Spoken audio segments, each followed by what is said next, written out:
Tonight, the NYPD are looking for the husband of that daycare operator. Police say he and several other people were seen fleeing the building after those 4 children were found unconscious. A 1-year-old little boy, that little boy right there, died. Daycare operator and her husband's cousin now facing several charges, including murder.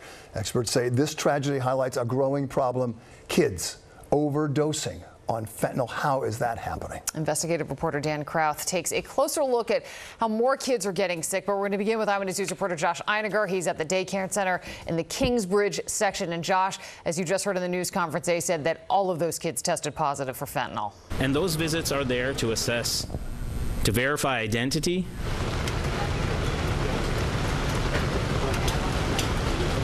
Yeah, Liz, you know, we're talking about kids who are overdosing with fentanyl, and Dan Krauth is going to have more on that in a second. These were not kids. These were toddlers, babies. They were 1 and 2 years old, and they were at a daycare center where their parents had dropped them off, trusting that those kids would be taken care of.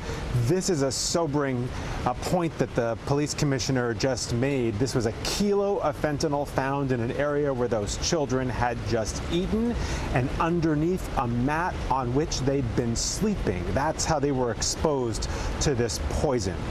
We could show you video of the 2 people currently under arrest, the daycare owner and a man to whom she had been renting a room. Their names are Gray Mendez and Carlisto Acevedo Brito. Over the weekend, police arrested them.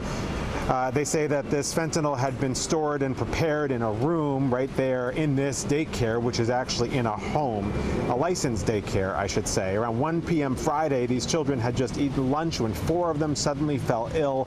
Cops say those toddlers had inhaled fentanyl particles during a day-long exposure to the drug.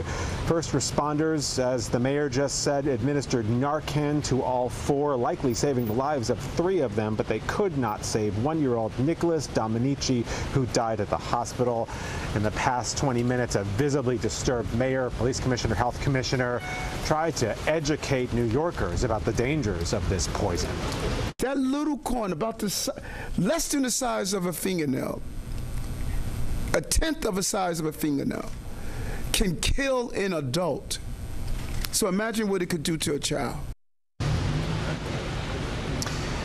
A little more than an hour ago, Eyewitness News reporter Darla Miles met with the family of 2-year-old Jaziel Lino, who is one of the 3 little children who did survive the exposure with fentanyl. That little boy back at home, and the family incredibly grateful for the first responders who saved his life. As for the 2 suspects that I named earlier, they're both facing nearly a dozen charges, including murder.